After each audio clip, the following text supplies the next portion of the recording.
This is a 1992 Suzuki Cappuccino.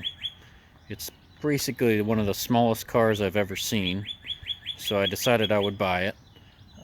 You probably already know what a Suzuki Cappuccino is if you typed it in to find this video, so I'll spare you all of the information about it having a 3-cylinder 650cc engine with a turbo, and I'll spare you all of the information about it having a 3-piece removable hardtop. And I'm just going to kind of tell you a little bit more about this particular one. There was a lot of these for sale, not a lot, but maybe about between 20 and 25 of them for sale here in the United States when I decided to buy this one. The reason I chose to buy this one is a few things. Number one, it has this aftermarket front bumper, side skirts, and rear bumper body kit that came with it. That was the number one reason. Number two, it's got 15-inch Honda wheels. The dealer advertised them as being not Honda wheels, but some other kind of wheels, but they're Hondas, which actually is, I'm okay with that. I don't care if they're not JDM, whatever, but they are Japanese versions of Honda wheels because they came from Japan.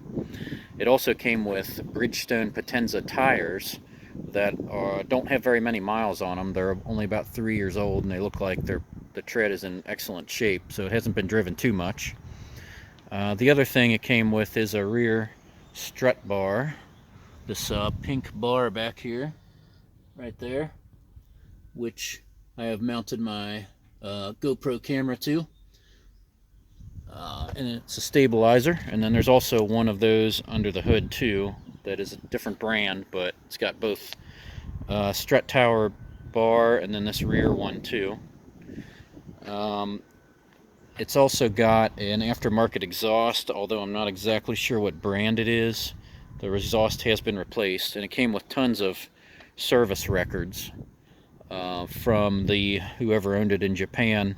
Not only did they give you service records, they took photographs of all of the new parts and the old parts, and then it's got, a picture of an alternator that's new with an alternator that's old right next to it, and there's about 10 pages worth of that stuff. Here's a quick shot of the interior. It's all pretty standard on the interior, but it does have a Razo Shift knob. I've heard that these were popular in the 90s. And it's got a nice little sticker right here that shows you what gear you can shift into and what position on the shifter. It's got an aftermarket steering wheel. It says D1 Spec for super performance. I don't know if the performance of it is super, but it's pretty good, so I'm happy with it. It also looks nice. So the shift knob and the steering wheel have been modified or upgraded, I suppose. The seats are in good condition. A lot of the seats in these cars are ripped because it's so small that it's hard to get in and out of. And also you do have to kind of turn around when you want to remove the roof. So people put their knees down into the seats, causing them to rip. These are not ripped unless they've been replaced. If they do ever rip someday, you can buy these seat skins on eBay for a reasonable amount of money, like $240 for a pair. Let's see, what else do I want to tell you about? It's got original cappuccino floor mats, which I kind of like. It's also got it came with quite a few stickers on it, but I left this one on. This is it says teppen1.com. So I went to the website. The website, of course, was all in Japanese, but I scrolled to the bottom, and they had a phone number, so I copied the line right above the phone number where I thought was an address written in Japanese, and I pasted it into Google Maps, and it took me right to this place. So I know now where it's been serviced in Japan. I think that's pretty cool.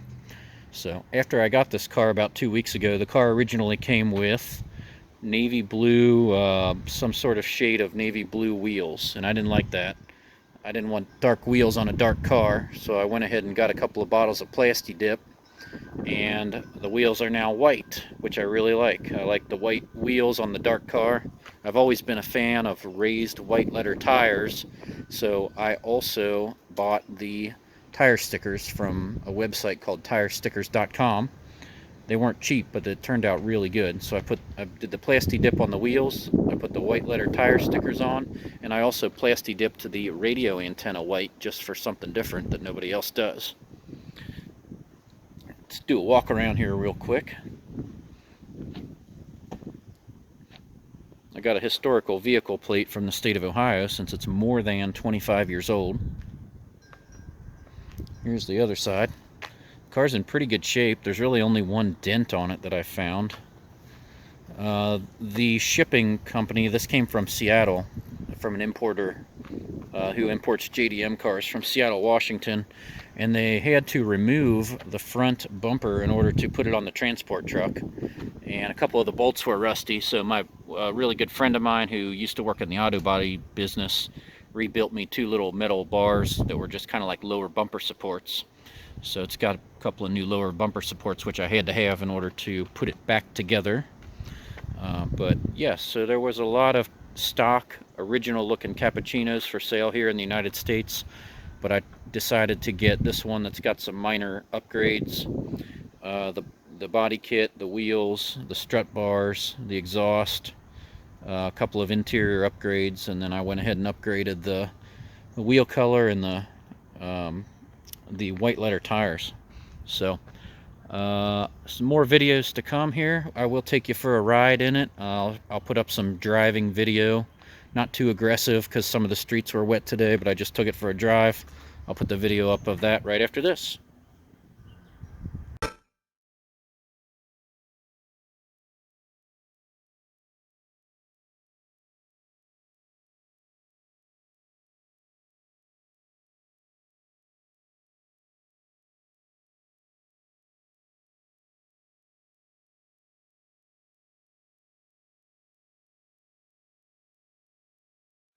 Right. Hey, thanks. What is it? It's called a Suzuki Cappuccino. That is nice. It's What from year is from it? Japan. It's a 92. Is it really? This Yeah. is sweet. Yeah. And you're pretty what, fun. 6 foot tall or taller? No, 5'11", I think. All right, we're close Yeah. enough. Yeah, this is.